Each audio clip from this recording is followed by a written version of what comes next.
Alright, everybody. This will be Warnings and Revelations, part 34. Go over a couple things in the news and just some thoughts, and then some things about me, some things I'm dealing with now, and a little bit about my history. So,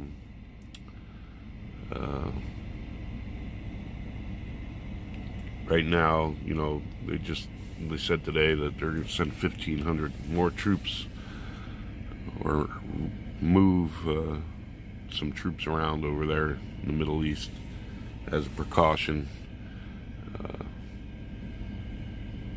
for supposedly to protect from an attack from Iran.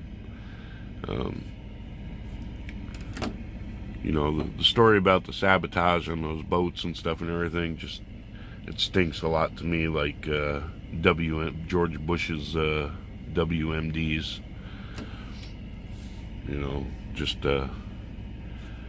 There's people out there who want war.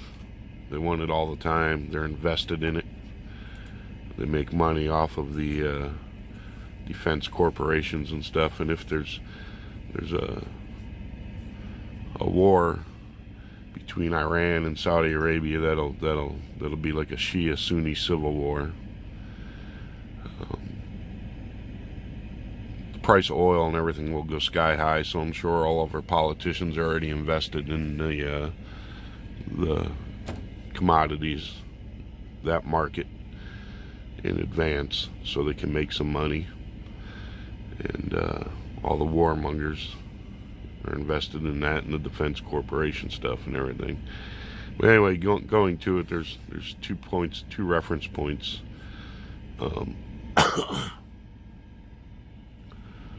about that, and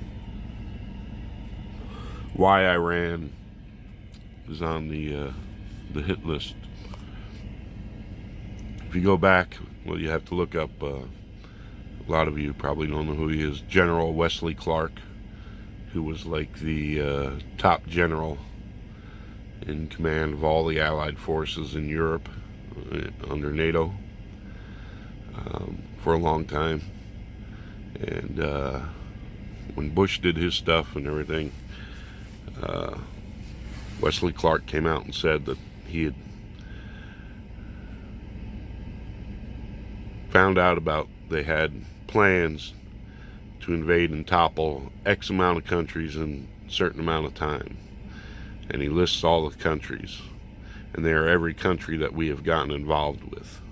This was part of the globalist and the neocons' plan for world domination.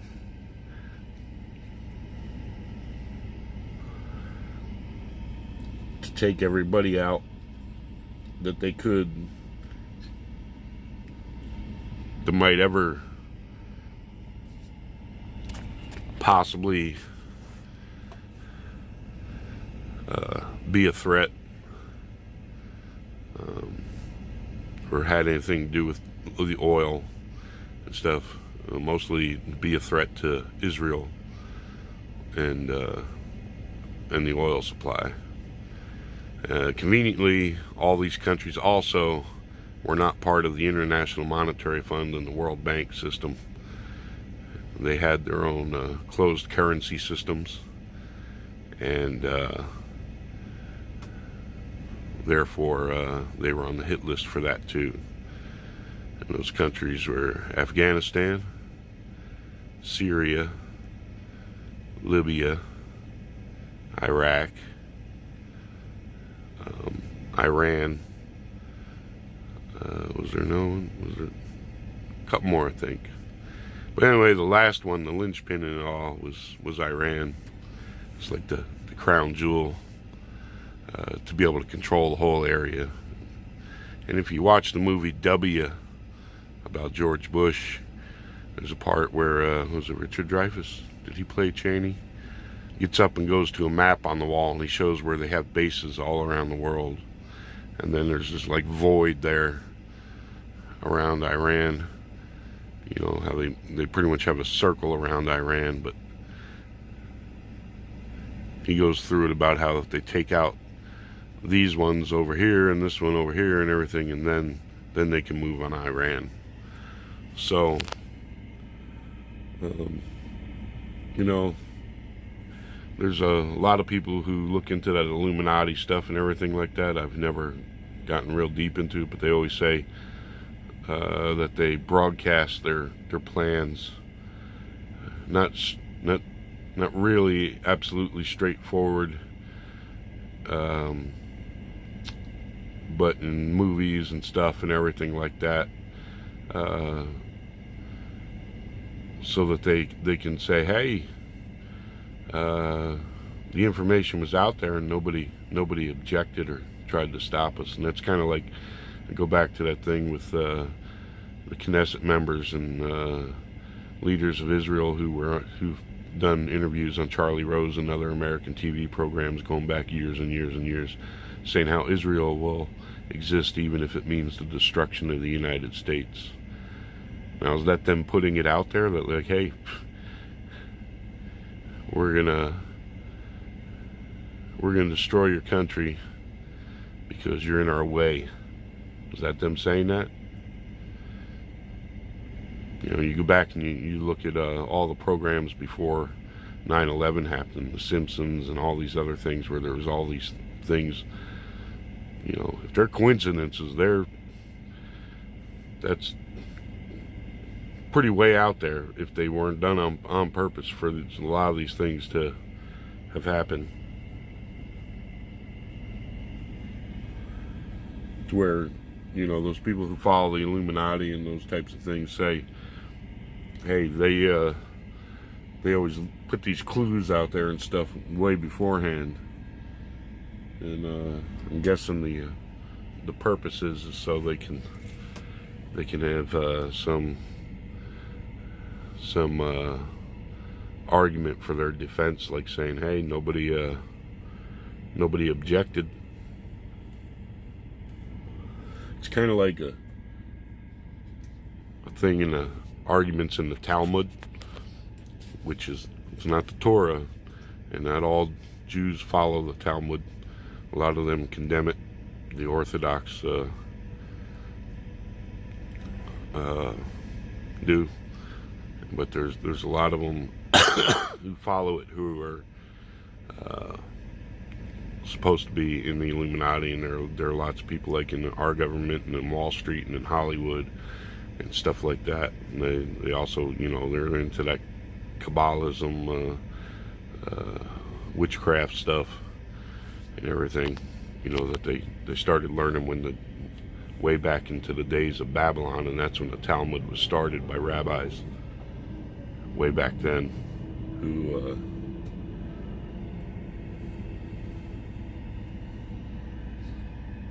started coming up with all these arguments and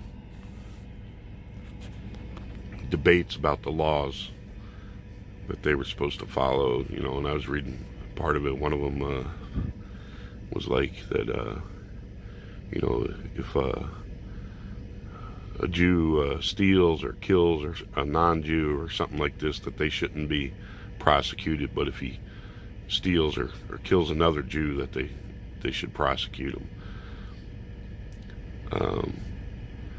You know, and that's, you look at Bernie Madoff. Bernie Madoff didn't get busted and go to prison because he stole from just anybody.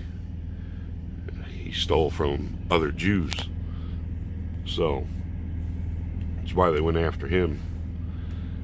And when he started to talk, that's when, you know,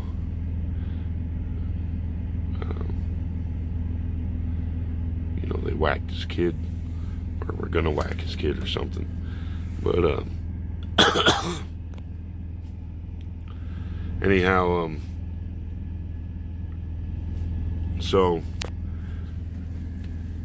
you know, like another argument in the Talmud was if a Jew tied a man to a chair and left him in a room, locked room somewhere or something, and the man eventually starved to death,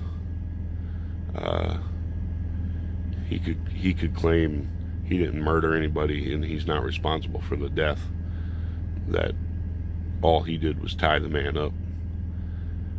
So you know, there's a lot of stuff in there, and then there's a lot of bad stuff they say about Jesus and the Blessed Virgin Mary. May Allah be pleased with both of them.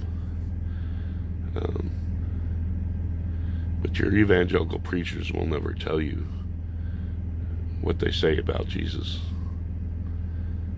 and what they say about the Blessed Virgin Mary. In the Quran, there's warnings about what they say, and that those who say those things about Jesus and his mother, peace be upon both of them, are going to pay with hell.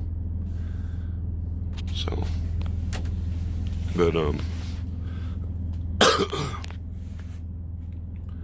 so anyway, there's that book, and that's supposed to be linked to this Illuminati stuff and everything, and that they have their arguments that if you know, as long as they told you beforehand and stuff, and nobody did anything to stop them, then they're guiltless.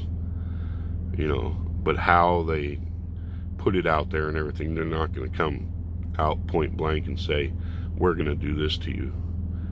They're just going to make a statement that could be taken offhand, you know, to be, you know, just talk, you know. So anyhow, yeah, Wesley Clark come out and say we're going to get in all these countries and everything, and sure enough, you know, Syria, Libya, Afghanistan, Iraq, was Lebanon on the list? Yemen was on the list, and look what's going on there. So all these things, you know, they constantly work towards all these things, and they want to do it subtly, you know, because they don't want it to be obvious, and they don't want the general population to catch on to what's going on, and they don't want to look like the bad guys. They want to provoke and do a little here, a little there, a little, and force the situations, so they can always put their hands up and say, hey, look, you know, it's not our fault, you know, when all the while it was part of the plan, you know. So it's going to be, I think, a very dangerous time. We'll see.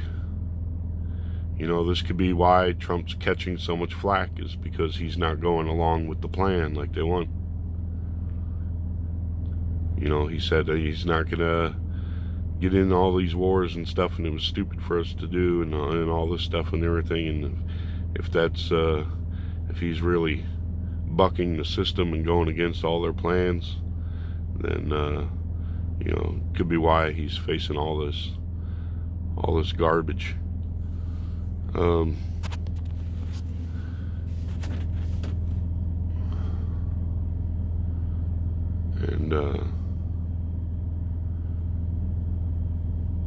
well, I guess we'll have to see, and plus we'll have to see if he really is not on board with all their stuff, and he's really trying to do what's right. And we'll see how much more garbage they throw at him, or if they do him like they did JFK. So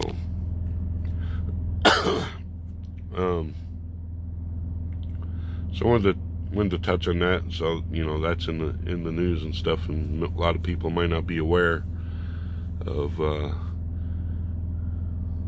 the stuff that's out there, you know, saying how they've planned all this stuff, and it's you know, in a top general that was in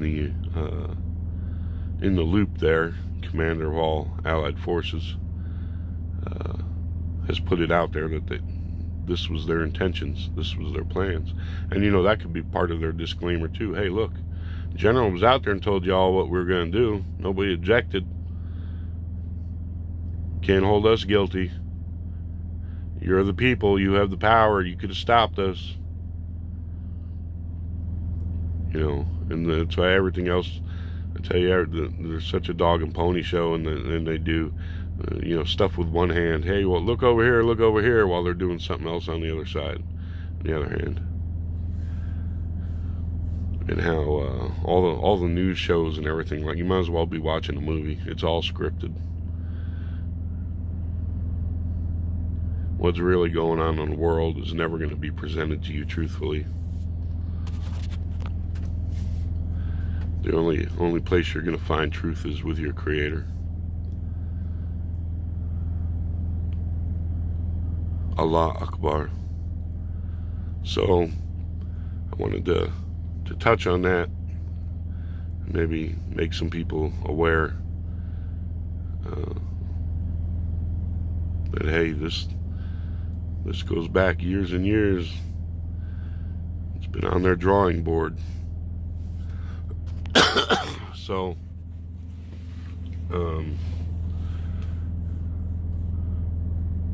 like I said before, people see 2 minutes of something on the TV and they take it as the gospel. So like the other day, Biden makes that comment, this is Obama's economy and stuff, which is really funny because Obama won't even give Biden his support, and so maybe this is Biden's way of trying to get Obama to support him. But no, this ain't Obama's economy. He didn't make all the changes that fired up the economy. So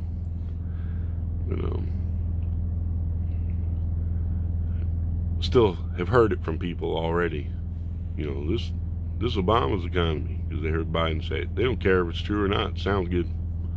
Sound good to me, because they hate Trump.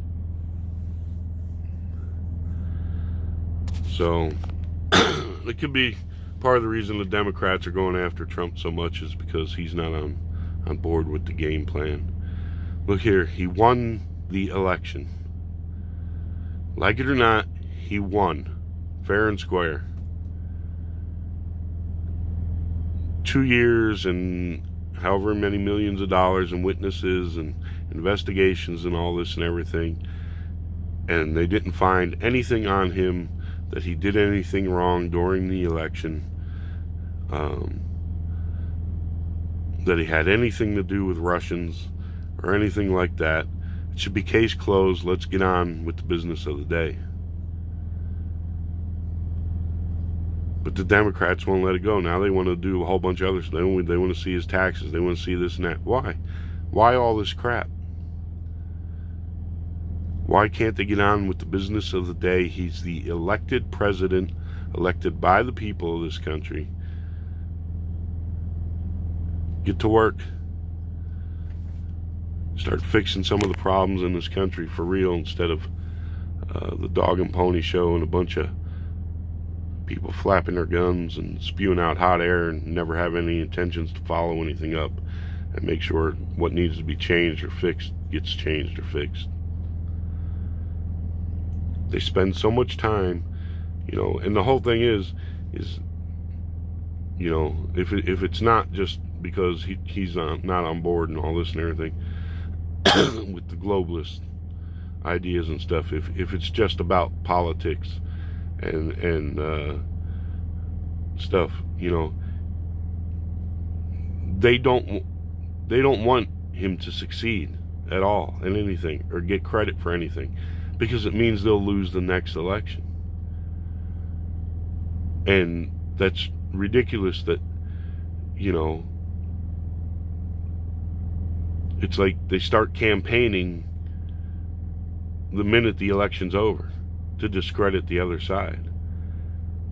Our politicians are more worried about retaining their power and seats for their party than they are for taking care of business at hand.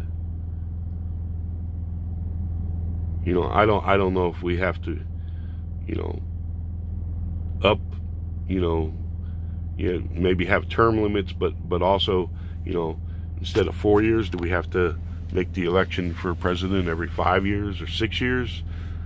So that maybe instead of having to campaign, or people can't start campaigning against and worrying about the next election right away, that maybe there's a couple years in there that where they just do work.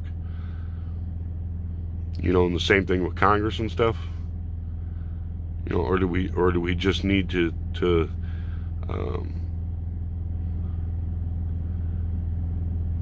have a way to say, you know, all right, after you've made your case or something, if you think there's something wrong and it's found out there's not something wrong, that's it.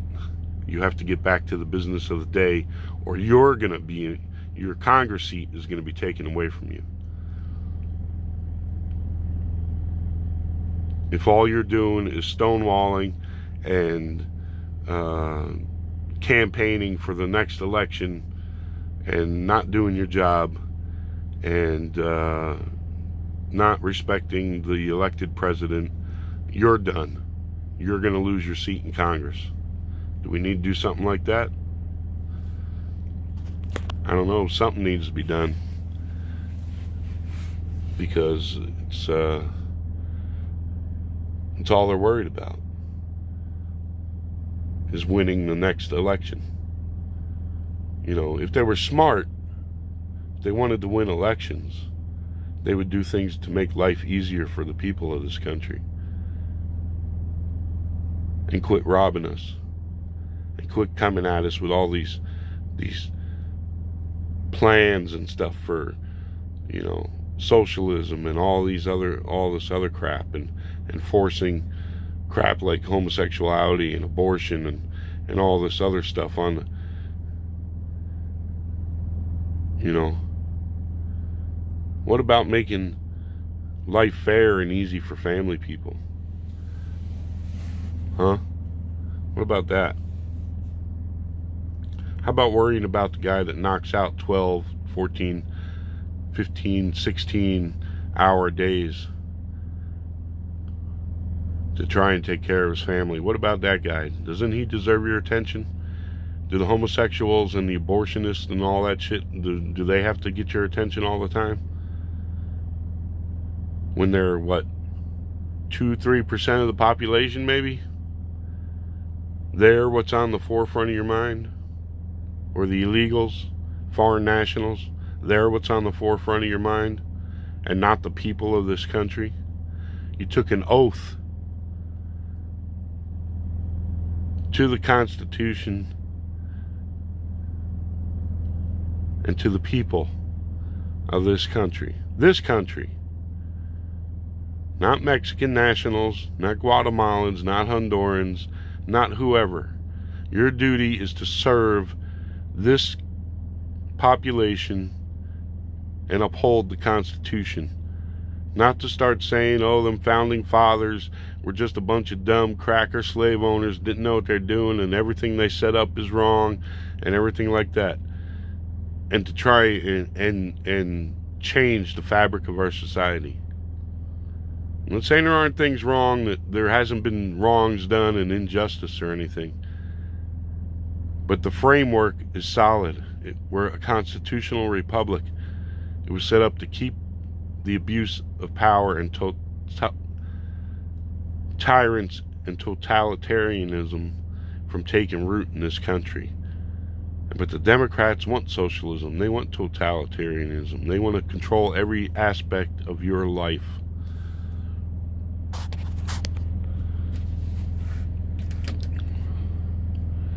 And for those of you that don't have a clue about socialism and this and that and everything and history, look up Trotsky.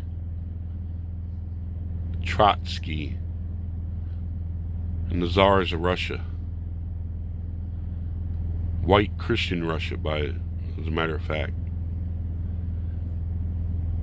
And look at the parallels in this country now. You got people like Joe Biden and stuff, apologizing for I'm a white man. You got people, all those founding fathers. Everyone's saying, it's just a racist country. You had Obama out there, preaching his white privilege stuff. But, you didn't get that on your own. You didn't work for that. You had help getting that. The truth is, after the revolution, this country was broke. We were in debt to France. So where's all the wealth you say we all inherited from slavery? And then it was still broke, and we got into War of 1812, which, by the way, when the Founding Fathers set everything up and we're debating about all men being equal and this and that and everything. Well, how can we justify saying this and everything when there's slavery and stuff? So they had a plan to get rid of slavery. On this continent, slavery might have went for a few hundred years. But when we became a country, it only lasted 90 years. And if it hadn't been for the War of 1812 and the Civil War, it would have lasted for less than 90 years. The only people who got rich from slavery were the slave owners themselves, the plantation owners, which none of the Founding Fathers had large super plantations like you see in Roots and stuff.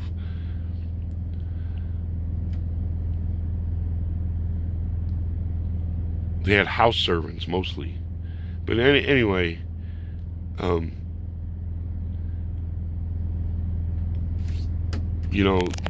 plantation owners, the traders, the slave traders, and the banks they dealt with in Europe and stuff, they're the ones who made the money. And then the people who sold the slaves in Africa, other Africans. You understand? Boats didn't show up on the shore of Africa and 40 guys jump out and wade into millions of Africans. 40 white guys going into, hundreds of thousands or areas, densely populated Africa and just, kidnapping people walking out willy-nilly. Slavery was already going on there. All they had to do was go to wherever the slaves were being sold and buy them. That was it. They didn't start slavery. They just went to where it was already being practiced and people were being sold by other black people. And that's the truth, And I'm not saying it's a redneck shouldn't be out there, hey, yeah, your own people sold you, but that's just the truth. So all those people got rich. Every white person in this country did not get rich and benefit from slavery. The whole country did not benefit from slavery. Slavery stagnated the economy for most of the country. The slaves are doing the labor down south and everything. Where'd that leave the average white guy down south? Without a job. So after the revolution, we were pretty much broke, in debt to France. Then we had the War of 1812. That cost us. Then we had the Civil War, which cost us immensely.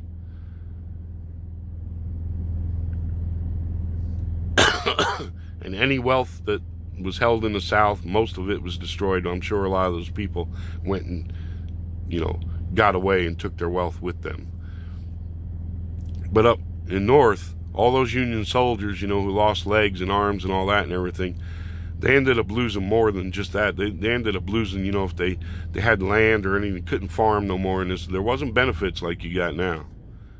There wasn't no safeguards. They lost their businesses and everything else and not being able to work and stuff like that. So they didn't, where was the wealth? The Civil War cost so much. This country did not start becoming wealthy and powerful until after the First World War. And even then, it was just a bit. It was really after the Second World War that things really took off.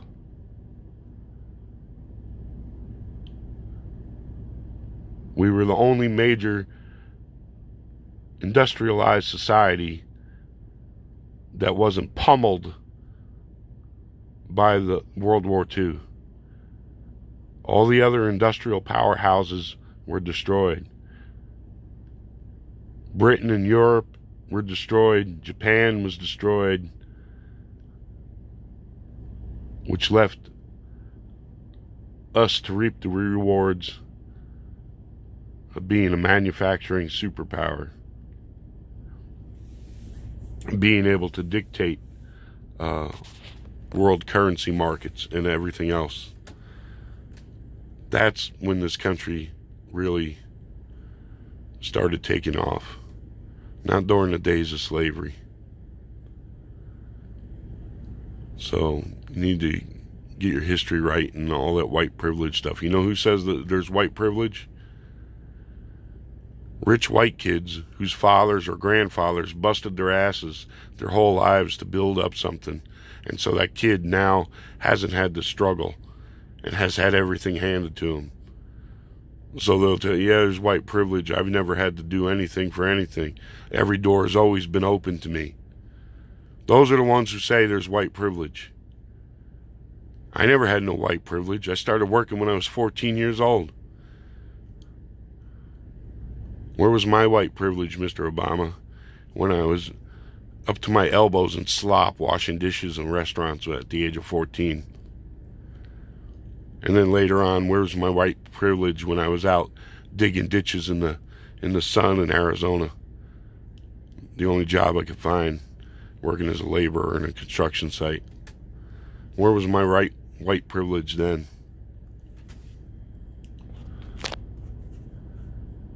Where's it been when I've busted my ass out here on the road, putting in God knows how many hours in a week, not being able to go home for a month at a time or more? Where's that privilege? So, I know I got off on a rant there. There was other things I wanted to talk about. So I'll do the next one there. A little bit about